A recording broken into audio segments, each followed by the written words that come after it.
আপনি হঠাৎ করে এত রাতে আমার ঘরে?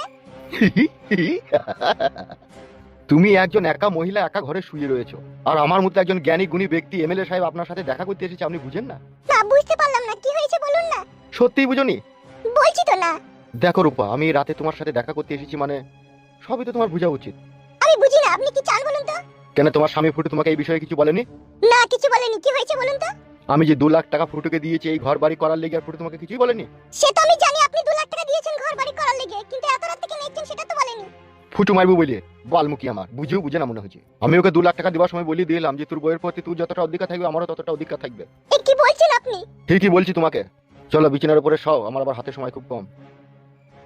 আমি শুভ না, আপনি চলে যান এখান থেকে। কি? হ্যাঁ, ঠিকই শুনেছেন, আপনি চলে যান, আমি শুভ না।